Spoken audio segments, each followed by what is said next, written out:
ದೇವನಹಳ್ಳಿಯಲ್ಲಿ ಭೂ ಸ್ವಾಧೀನಕ್ಕೆ ವಿರೋಧವನ್ನ ವ್ಯಕ್ತಪಡಿಸಿದ್ದು ರೈತರ ಹೋರಾಟಕ್ಕೆ ಸರ್ಕಾರ ಎಚ್ಚೆತ್ತುಕೊಂಡಿದೆ. ಮಹತ್ವದ ಸಭೆಗೆ ಸಜ್ಜಾಗಿದೆ ಗ್ಯಾರಂಟಿ ಸರ್ಕಾರ. ಈಗ ದೇವನಹಳ್ಳಿಯ ಭೂ ಸ್ವಾಧೀನ ವಿಚಾರಕ್ಕೆ ಸಂಬಂಧಪಟ್ಟಂತೆ ರೈತರು ಹೋರಾಟವನ್ನ ನಡೆಸಿದ್ರು. ಈ ಹೋರಾಟದ ಬೆನ್ನಲ್ಲೇ ಸರ್ಕಾರ ಎಚ್ಚೆತ್ತುಕೊಂಡಿದೆ.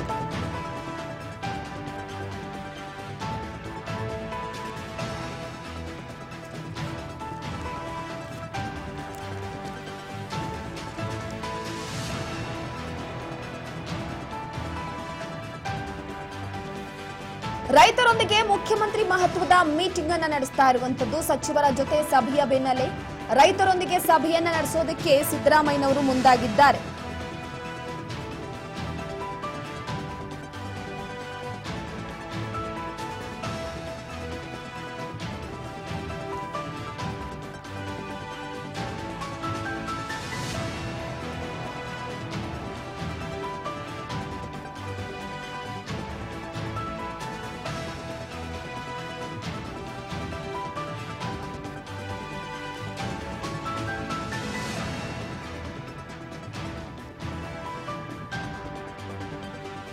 ಸಭೆಗೆ ರೈತರು ಮತ್ತು ಹೋರಾಟಗಾರರಿಗೆ ಆಹ್ವಾನವನ್ನ ಕೊಡಲಾಗಿದೆ.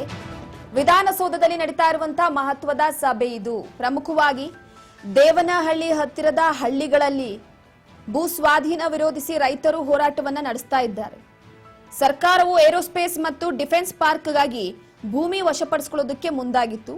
ರೈತರು ಇದಕ್ಕೆ ತೀವ್ರವಾದ ವಿರೋಧವನ್ನ ವ್ಯಕ್ತಪಡಿಸಿದ್ದಾರೆ.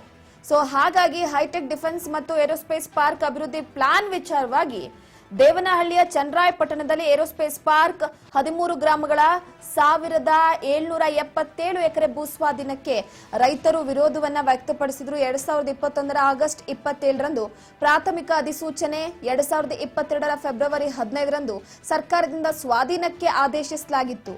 ಸೊ ಭೂ ಸ್ವಾಧೀನಕ್ಕೆ ಸಂಬಂಧಪಟ್ಟಂತೆ ರೈತರಿಂದ ತೀವ್ರ ವಿರೋಧ ವ್ಯಕ್ತವಾಗಿದ್ದು, ಚನ್ನರಾಯಪಟ್ಟಣದ ಮಟ್ಟಿಬಾರ್ಲು, ಶ್ರೋತ್ರಿಯ ಹಾಗೆ ತೆಲ್ಲೋಹಳ್ಳಿ ಸ್ವಾಧೀನ 495 ಎಕರೆ ಭೂಮಿ ಸ್ವಾಧೀನ ಪ್ರಕ್ರಿಯೆಯಿಂದ ಕೈಬಿಡುವುದಕ್ಕೆ ನಿರ್ಧಾರವನ್ನ ಮಾಡಲಾಗಿದೆ. ಆದ್ರೆ ಉಳಿದ ಗ್ರಾಮಗಳ ಭೂ ಸ್ವಾಧೀನ ಮಾಡಿಕೊಳ್ಳದಂತೆ ಆಗ್ರಹಿಸಲಾಗಿತ್ತು. ಈ ಸಂಬಂಧ ಚರ್ಚೆ ನಡೆಸೋದಕ್ಕೆ ಅನ್ನದಾತರಿಗೆ ಸಿಎಂ ಆಹ್ವಾನವನ್ನ ಕೊಟ್ಟಿದ್ದಾರೆ.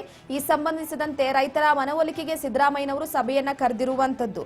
ಸೊ ಒಟ್ಟಾರೆಯಾಗಿ ದೇವನಹಳ್ಳಿಯಲ್ಲಿ 13 ಹಳ್ಳಿಗಳ ಸುಮಾರು 1770 ಎಕರೆ ಭೂಮಿಯನ್ನ ಸರ್ಕಾರ ಸ್ವಾಧೀನ ಪಡಿಸಿಕೊಳ್ಳೋದಕ್ಕೆ ಮುಂದಾಗಿತ್ತು. ರೈತರು ತಮ್ಮ ಭೂಮಿಯನ್ನ ಉಳಿಸಿಕೊಳ್ಳೋದಕ್ಕೆ ಹೋರಾಟವನ್ನ ನಡೆಸ್ತಾ ಇದ್ರು. ಅವರ ಜೀವನೋಪಾಯದ ಪ್ರಶ್ನೆ ಅಂತ ಕೂಡ ಹೇಳ್ತಾ ಇದ್ರು. ಸರ್ಕಾರ ರೈತರ ಬೇಡಿಕೆಗಳನ್ನ ಈಡೇರಿಸಬೇಕು ಮತ್ತು ಭೂ ಸ್ವಾಧೀನ ಪ್ರಕ್ರಿಯೆಯನ್ನ ಕೈಬಿಡಬೇಕು ಅಂತ ಆಗ್ರಹವನ್ನ ವ್ಯಕ್ತಪಡಿಸಿದ್ರು. ಮುಖ್ಯಮಂತ್ರಿಗಳು ಈಗ ರೈತರೊಟ್ಟಿಗೆ ಸಭೆಯನ್ನ ನಡೆಸಿ ಈ ಸಮಸ್ಯೆಗೆ ಪರಿಹಾರ ಕಂಡುಕೊಳ್ಳೋದಕ್ಕೆ ಕೂಡ ಪ್ರಯತ್ನ ಪಡ್ತಿದ್ರು. ಸರ್ಕಾರ ರೈತರಿಗೆ ನ್ಯಾಯ ಒದಗಿಸಬೇಕು ಮತ್ತು ಅವರ ಭೂಮಿಯನ್ನ ಉಳಿಸಬೇಕು ಅಂತ ಒತ್ತಾಯವನ್ನ ಮಾಡಿದ್ದಾರೆ. ಆ ಹಿನ್ನೆಲೆಯಲ್ಲಿ ಸಿದ್ದರಾಮಯ್ಯನವರು ಇವತ್ತು ಇದೇ ವಿಚಾರಕ್ಕೆ ಸಂಬಂಧಪಟ್ಟಂತೆ ಒಂದು ಕಡೆ ಮೀಟಿಂಗ್ ಅನ್ನ ನಡೆಸಲಿದ್ದಾರೆ. ಅವರ ಜೊತೆ ಚರ್ಚೆಯನ್ನ ನಡೆಸಲಿದ್ದು ನಿರಂತರ ಹೋರಾಟ ಕೈ ಬಿಡಬೇಕು ಅಂತ ರೈತರಿಗೆ ಮನವೊಲಿಸಲಿದ್ದಾರೆ. ಸುಮಾರು ದಿನಗಳಿಂದ ಅಂದ್ರೆ ಕಳೆದ 1187 ದಿನಗಳಿಂದ ನಿರಂತರವಾಗಿ ಹೋರಾಟವನ್ನ ನಡೆಸ್ತಾಲೇ ಇದ್ದಾರೆ. ರೈತರು ಪ್ರತಿನಿತ್ಯ ಭೂ ಸ್ವಾಧೀನ ಕೈ ಬಿಡುವಂತೆ ಸರ್ಕಾರದ ವಿರುದ್ಧ ಪ್ರತಿಭಟನೆಯನ್ನ ನಡೆಸ್ತಾನೆ ಇರುವಂತದ್ದು. ಹಾಗಾಗಿ ಎಲ್ಲೋ ಒಂದು ಕಡೆ ಸದ್ಯದ ಮಟ್ಟಿಗೆ ಇದೇ ವಿಚಾರ ಸಿದ್ದರಾಮಯ್ಯನವರಿಗೆ ತಲೆಬಿಸಿ ಕೂಡ ಆಗಿತ್ತು. ಈ ಒಂದು ಪ್ರತಿಭಟನೆಯನ್ನ ನಿಲ್ಲಿಸಬೇಕು, ರೈತರ ಮನವೊಲಿಸಬೇಕು ಅನ್ನುವಂಥದ್ದು ಕೂಡ ಇರುವಂತದ್ದು. ಹಾಗಾಗಿ ಸದ್ಯದ ಮಟ್ಟಿಗೆ ಪೂರ್ವಭಾವಿ ಸಭೆಯಲ್ಲಿ ಏನಾಗುತ್ತೋ ಗೊತ್ತಿಲ್ಲ. ಸಿದ್ದರಾಮಯ್ಯನವರು ಯಾವ ರೀತಿಯಾಗಿ ರೈತರ ಮನವೊಲಿಸ್ತಾರೋ ಗೊತ್ತಿಲ್ಲ. ಆದ್ರೆ ಮುಖ್ಯಮಂತ್ರಿ ಸಿದ್ದರಾಮಯ್ಯನವರ ಅಧ್ಯಕ್ಷತೆಯಲ್ಲಿ ಈ ಒಂದು ಮಹತ್ವದ ಸಭೆ ನಡೆಯಲಿದೆ. ಎಸ್, ಈ ಬಗ್ಗೆ ಮತ್ತಷ್ಟು ಮಾಹಿತಿಯನ್ನ ಕೊಡ್ತಾ ಹೋಗ್ತಾರೆ ನಮ್ಮ ಪ್ರತಿನಿಧಿ ಬಸವರಾಜ್ ಹೂಗಾರ್ ಸಂಪರ್ಕದಲ್ಲಿದ್ದಾರೆ. Basavaraj, good morning.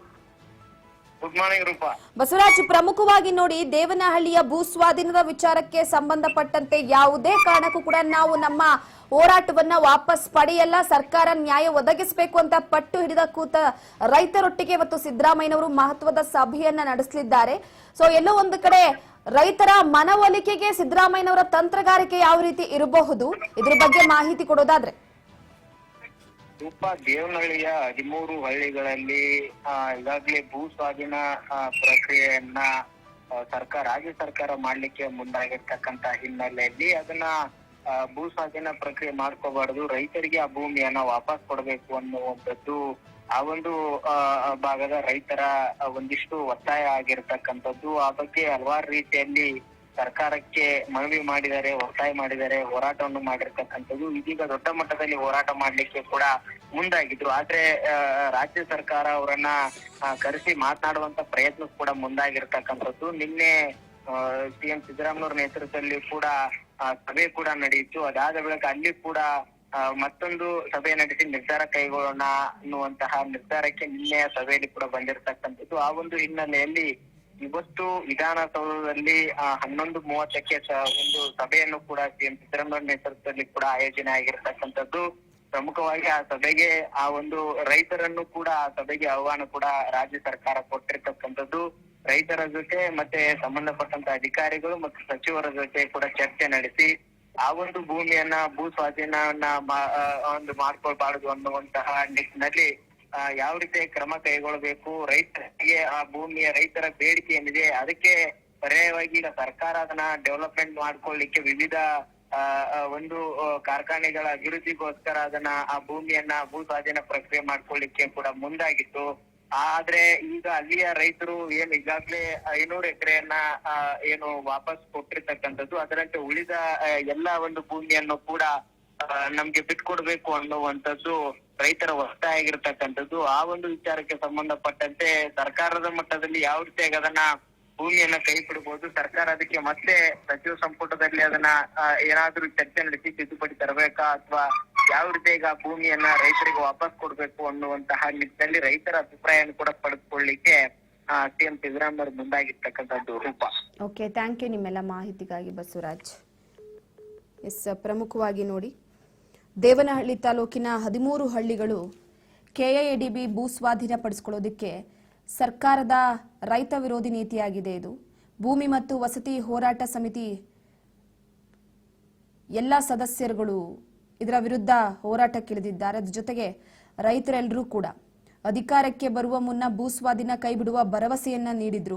ಅಧಿಕಾರಕ್ಕೆ ಬಂದ ಮೇಲೆ ಆ ಮಾತು ಮರೆತು ಭೂ ಸ್ವಾಧೀನಕ್ಕೆ ಅಧಿಸೂಚನೆ ಹೊರಡಿಸಿದ್ದಾರೆ ಎನ್ನುವ ಮುಖಾಂತರವಾಗಿ ರೈತರೆಲ್ಲರೂ ಕೂಡ ಕಿಡಿಕಾರ್ತಾ ಇರುವಂತದ್ದು. ಸರ್ಕಾರ 2013ರ ಭೂ ಸುಧಾರಣೆ ಕಾಯ್ದೆಗಳನ್ನ ಗಾಳಿಗೆ ತೂರಿ ದೇವನಹಳ್ಳಿ ಸುತ್ತಮುತ್ತ ಅಂದ್ರೆ 1771 ಎಕರೆ ಜಮೀನನ್ನ ಸ್ವಾಧೀನ ಮಾಡಿಕೊಂಡು ಕಾರ್ಪೊರೇಟ್ ಕಂಪನಿಗಳಿಗೆ, ಬಂಡವಾಳಶಾಹಿಗಳಿಗೆ ನೀಡೋದಕ್ಕೆ ಮುಂದಾಗಿದೆ ಅಂತ ಆಕ್ರೋಶವನ್ನ ವ್ಯಕ್ತಪಡಿಸಿದ್ದಾರೆ.